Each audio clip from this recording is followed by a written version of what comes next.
Renter Center, your home for answers to your rental questions.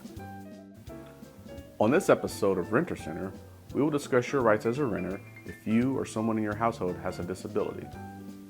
Fair housing laws define what it means to have a disability. You can read this definition by clicking the link that is with this video. If you're thinking of filing a complaint, there is a link to agencies that can take discrimination complaints and/or give you advice in specific cases. There are many forms of disabilities, so this will be very general. Some are more apparent, but some are not. And you may be asked about your disability for the purpose of an accommodation if the disability is not apparent.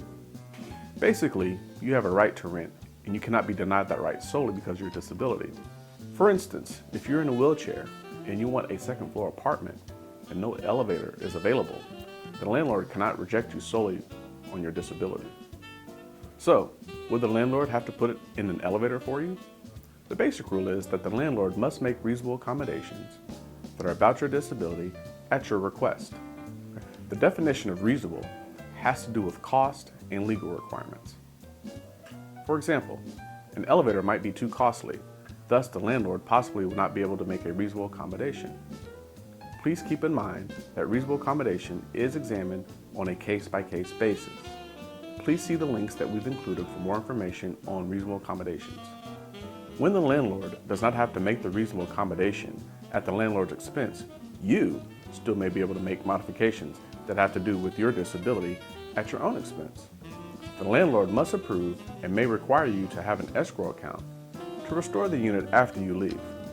Please again check out the links below. Make sure that the accommodation will provide the ease of access you hoped for. Here's where the needed accommodation did not quite fix the barrier. Reasonable accommodation also includes allowing service animals or emotional support animals. You will have to produce proof that the animal is a service or support animal that is needed to make it possible for you to live in the unit. There are very strict exceptions to letting you have the accommodation regarding service and support animals. Again, please refer to the links that we've included in this video.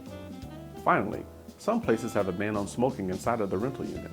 Smoking bans currently are legal, as the craving and desire to smoke is not considered to be a disability for fair housing purposes.